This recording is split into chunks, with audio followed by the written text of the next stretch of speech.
Inhumans vs. X-Men as a series seems to switch sides every issue. Number 1 spent most of the pages developing the X-Men's plot, and number 2 gives the majority of the page spaces to the Inhumans. It's an interesting approach, reminiscent of Empire Strikes Back versus Return of the Jedi, but I think it leaves half the story lacking in each comic. So Inhumans vs. X-Men number 2 is about to get dead.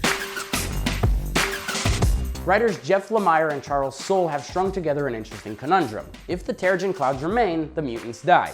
If the clouds are destroyed, the Inhumans die. So what are the two groups to do but protect the lives of their kin? Penciler Leinel Yu, inker Gerry Alanguilan, and colorist David Curiel do an excellent job setting the stage. From the huddling refugees just trying to survive to the war machines prepared to defend the city. While neither of these two teams truly wants to kill the other, they've made all the arrangements to do just that, if need be. So I'm wondering, does anyone die in this book? Like here. How do you make it out of that alive? And I think this is Marvel doing what every other lame versus comic has done before, bringing in nobodies to kill off while your favorite heroes and villains survive to sell more comics another day.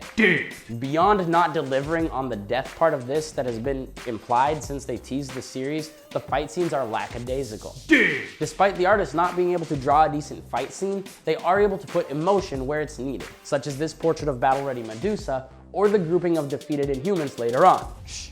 No spoilers. The writers don't help the fight scenes either. There's a lot of talking from Sabretooth as he gets barbecued, and Storm gives battle commands while sitting in between poorly aimed shots from the fortress cannons we saw earlier. You know, classic illogical superhero stuff. The worst part of this book is that ISO loses my respect. Whether it's telling the reader how smart she is, then telling Inferno to give it all he's got, with no tactical guidance, or fleeing from her friend, that girl's supposed to be super smart. And in this issue, she's as dumb as Gabe Reyes. Inhumans vs. X-Men number 2 gets a 6 on the Richter scale because it's still not delivering on its promises and probably played its crux moment too quickly. I'm glad I get to see the fight, but the fight wasn't good. It's like those world largest cow attractions. There's a lot of hype, but when you pull back the curtain, Inhumans vs. X-Men is still just a cow. What do you think of these types of super versus super comics? Let us know in the comments below. Remember to like, share, and subscribe. Check out all our reviews on nerdrift.com and come back next week for more Dirt.